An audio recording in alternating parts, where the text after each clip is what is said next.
के देश हिंदुस्तान की मुस्तकबिल गरीबों, नौजवानों, अगड़ों पिछड़ों की मजबूत आवाज हम सब की नेता श्रीमती प्रियंका गांधी जी से आग्रह करता हूँ कि आवे और आप सबको संबोधित करें।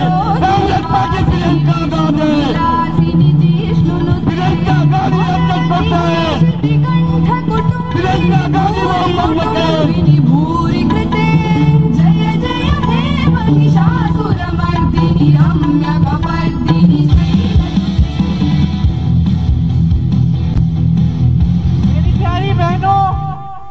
प्यारे भाइयों, आज महाशिवरात्रि है।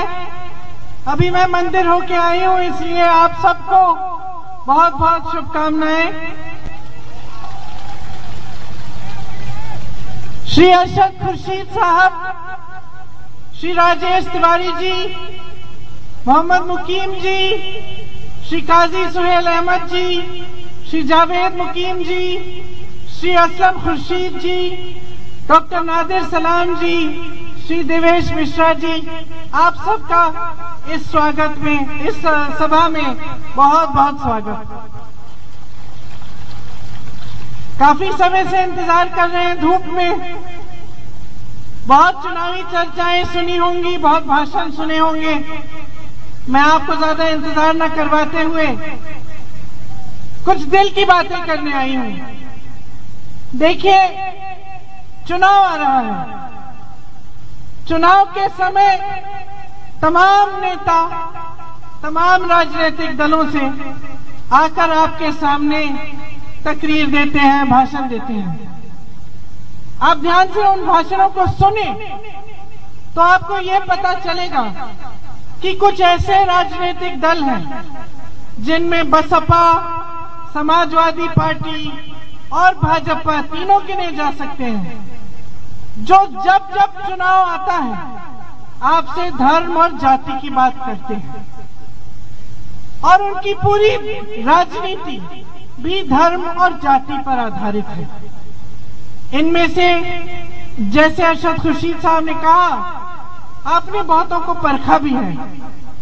आपके यहाँ मौजूदा विधायक मंत्री हैं, शिक्षा मंत्री हैं भाजपा की सरकार में।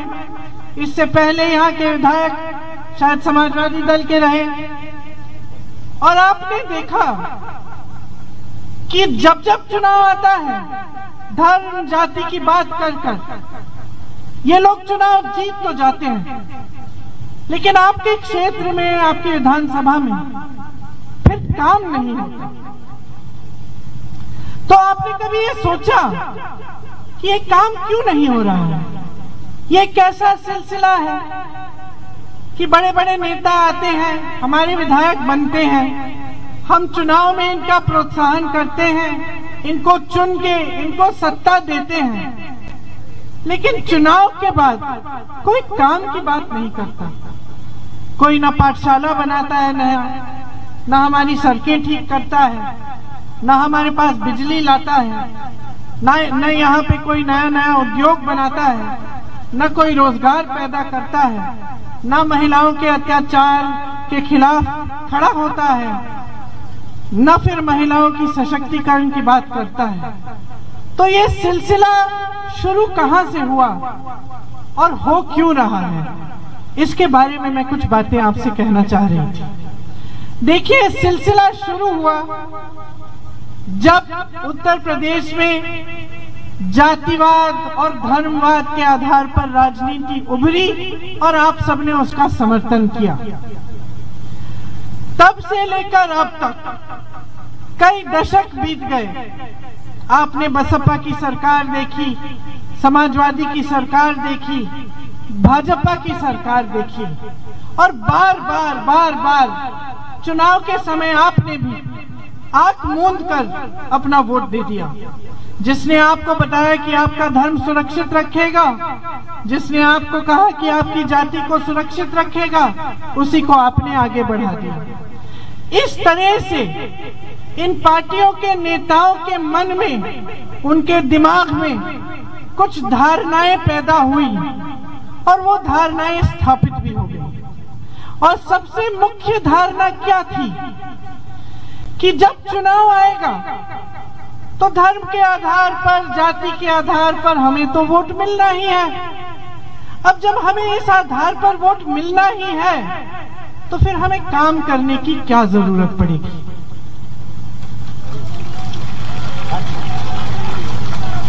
तो अब आप मुझे बताइए कि घर में एक 25 साल का नौजवान है, आपका बेटा मान लीजिए।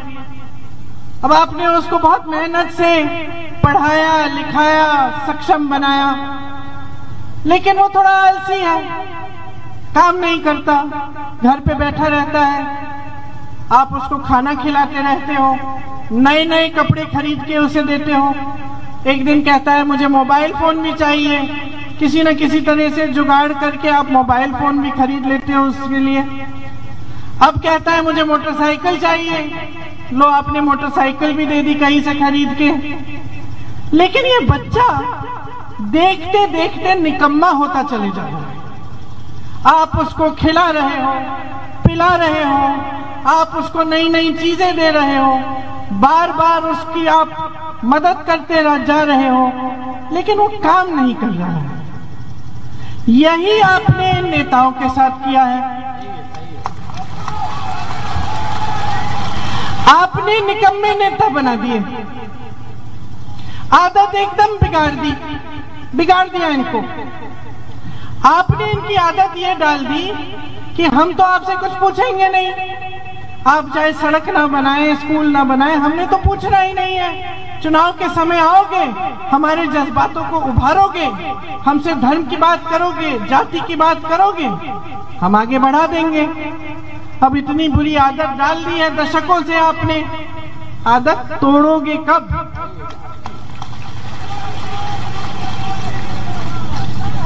देखिए, आपके पूर्वजों ने आजादी की लड़ाई लड़ी, आपके पूर्वजों ने, किसी ने उनका धर्म नहीं पूछा, किसी ने उनका धर्म नहीं पूछा।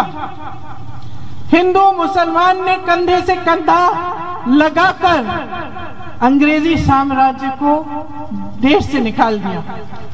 एक देश, एक नया देश बनाया भारत, एक संविधान दिया। ये किसानों ने किया, गरीबों ने किया, देश का एक एक जन जन इकट्ठे होकर महात्मा गांधी जी, नेहरू जी, पटेल जी, इन सब व्यक्तियों के साथ, महान व्यक्तियों के साथ संघर्ष करके आजादी दिलवाए। क्या इसलिए आजादी दिलवाई कि आपके बच्चे 21वीं सदी में बेरोजगार रहे? क्या इसलिए आजादी दिलवाई कि आपकी जो बहनें हैं, बेटियां हैं, बीवियां हैं, वो सड़क पर चलने से उनको डर लगता है कि कोई अत्याचार न कर ले उन पे? क्या इसलिए आजादी दिलवाई कि यहाँ कोई उद्योग न बने?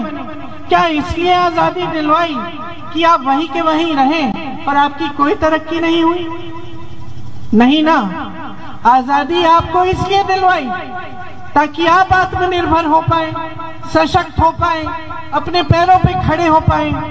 इसीलिए पंडित नेहरू जैसे जो शख्स थे, जिन्होंने बड़े बड़े उद्योग बनवाए, BHEL, HAL, NTPC, ITI जैसे उद्योग बनवाए, क्योंकि उन उद्योगों से रोजगार मिलता, उन उद्योगों से रोजगार मिलता, देश के नौजवान सक्षम होते, आगे बढ़ते। और कई दशकों के लिए ये चला, नए उद्योग बनाने का काम हुआ। राजनीतिक दल के नेता आपके सामने आए तो उन्होंने आपकी काम की बात की। कभी कभी आप नाराज हुए उनसे, आपको लगा कि काम नहीं कर रहे हैं, चुनाव में आपने उनको लौटा भी दिया, उनको फिर से समर्थन नहीं दिया। लेकिन कहीं ना कहीं उत्तर प्रदेश में सिलसिला बंद हो गया। जैसे मैंने कहा, धर्म और जाति की राजनीति उभरी। अब उसके नतीजे क्या हैं?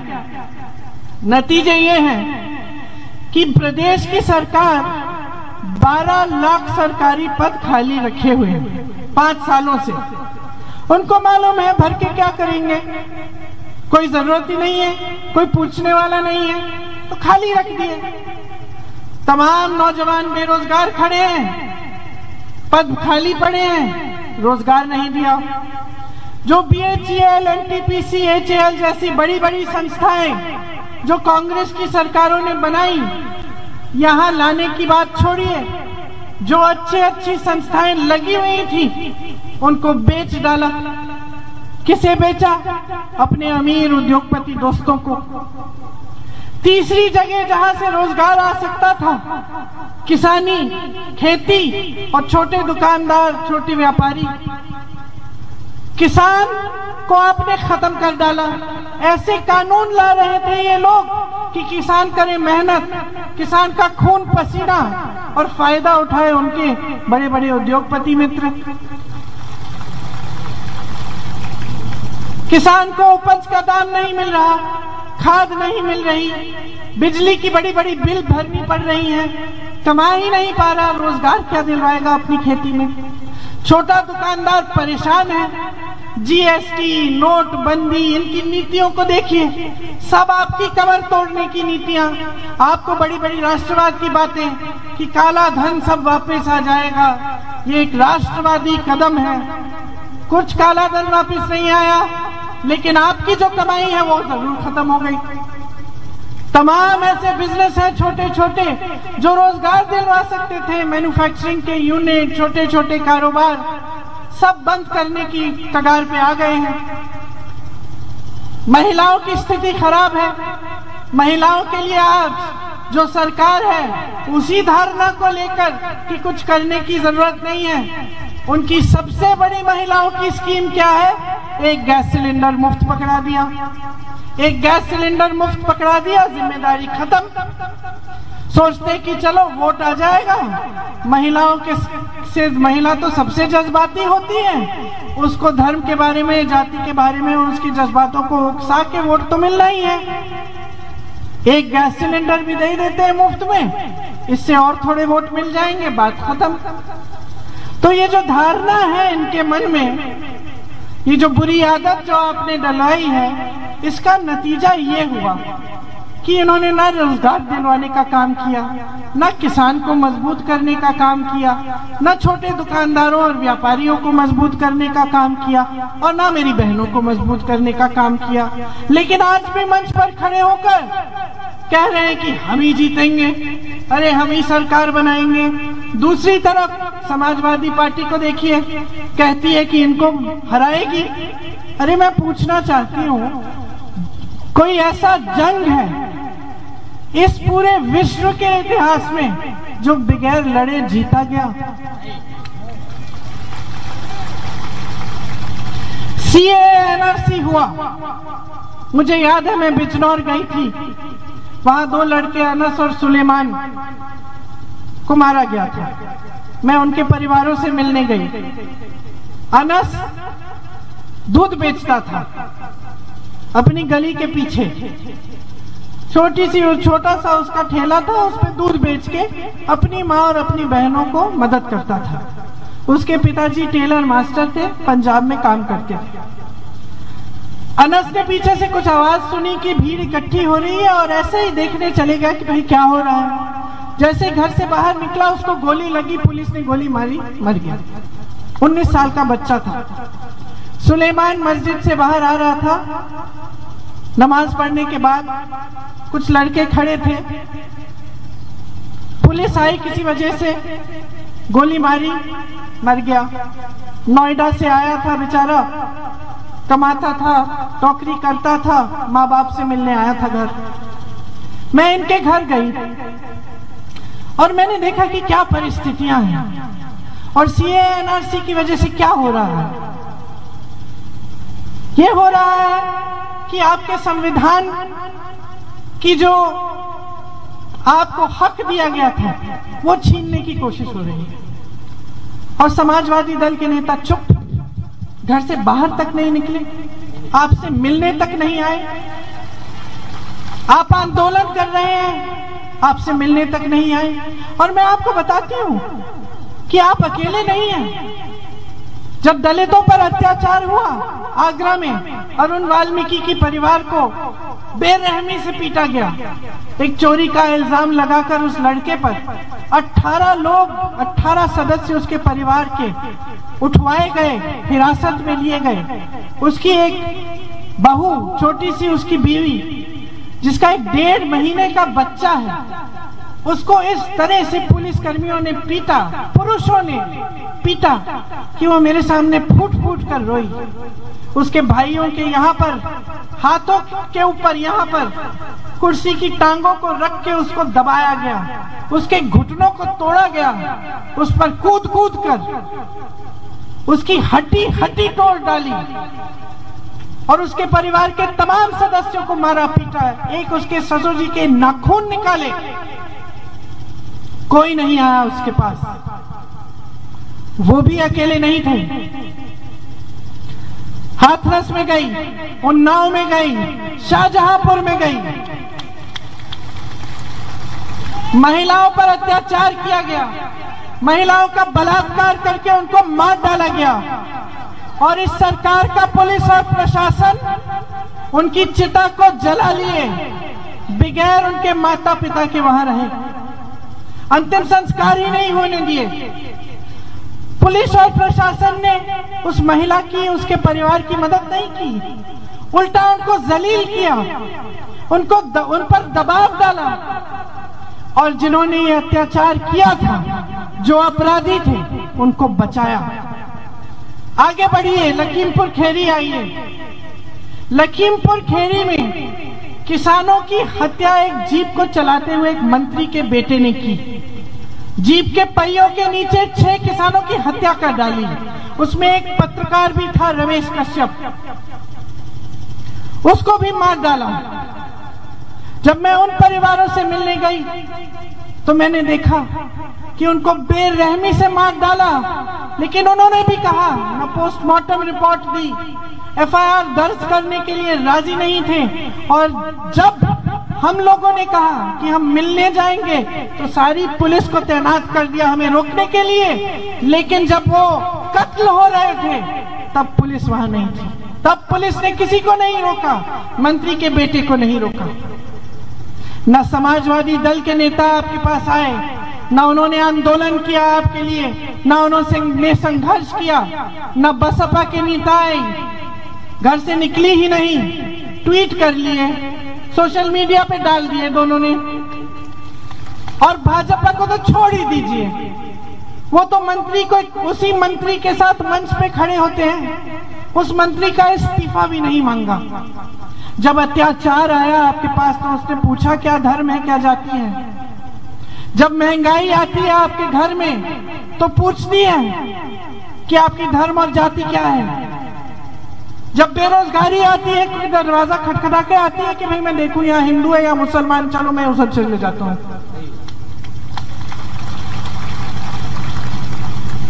जब विकास करना पड़ता है, बिजली की तार डालनी पड़ती है, तो क्या उस बिजली की तार को घुमा के किसी और के घर में ले जा सकते हैं कि हमें इस धर्म को नहीं देना? क्या सड़क पे हम लिख सकते हैं कि इसमें सिर्फ एक धर्म के लोग चलेंगे भैया, बाकी ना चलें? तो समस्याएं आती हैं तो सबकी आती हैं, बेरोजगारी, महंगाई सबके यहाँ आती है। विकास होता है तो सबके लिए होता है। तो ये राजनीतिक दल के नेता आपसे धर्म और जाति की बात क्यों करते हैं? वो आपके मंचों पर इस समय खड़े होकर पाकिस्तान, बुलडोजर, आतंकवाद, अरे रूस और यूक्रेन की बात क्यों कर रहे हैं? इससे क्या आपका पेट भर रहा है?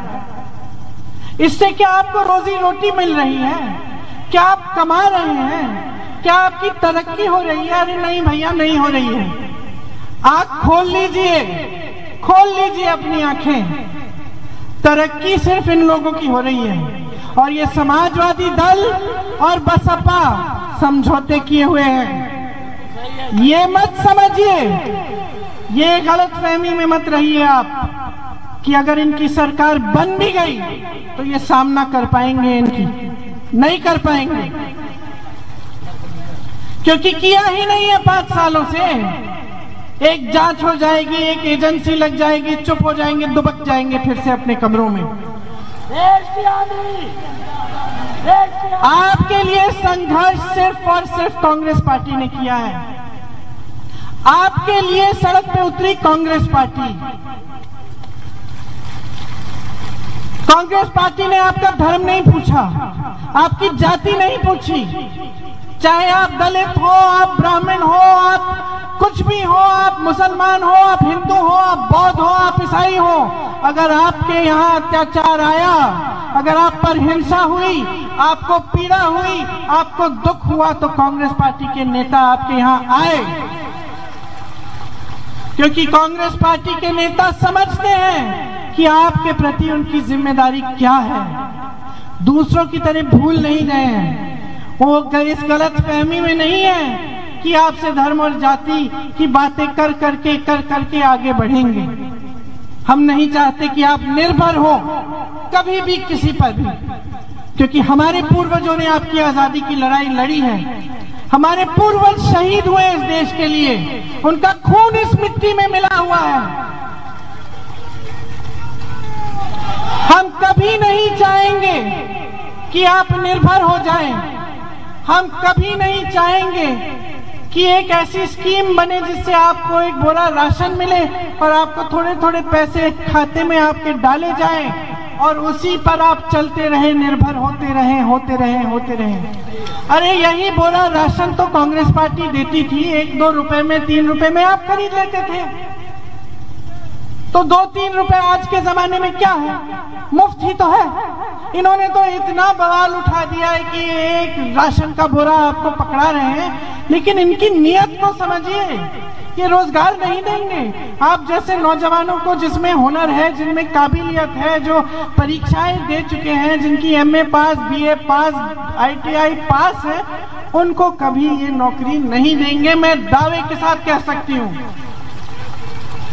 इसलिए नहीं देंगे मेरी बहनों और भाइयों, क्योंकि जिस दिन आप सशक्त हो जाओगे, जिस दिन आप कमाने लगोगे, जिस दिन आप आत्मनिर्भर होगे, तो आप इन पर निर्भर नहीं होगे। और जब आप इन पर निर्भर नहीं होंगे तो इनकी धर्म और जाति की बातें चलेंगी ही नहीं। आप समझ जाएंगे कि इनका काम है, हर नेता का, मैं उसमें अपने आप के बारे में भी कह रही हूं, हम सब का काम है आपकी सेवा करना। आपसे सत्ता हमने उधार में ली है और आप भगवान बनाए जा रहे हैं नेताओं को। अरे जागिए, कोई भगवान नहीं है, सारे इंसान हैं। और सब आपसे सत्ता लेने के चक्कर में हैं, सब आपसे वोट चाहते हैं, आपसे सत्ता चाहते हैं ताकि राज करें, लेकिन आपके लिए काम नहीं करेंगे, क्योंकि जब आप खड़े हो जाएंगे तो उनको मालूम है कि ये सब राजनीति नहीं चलेगी, सिर्फ और सिर्फ विकास की राजनीति चलेगी। और विकास का मतलब क्या है?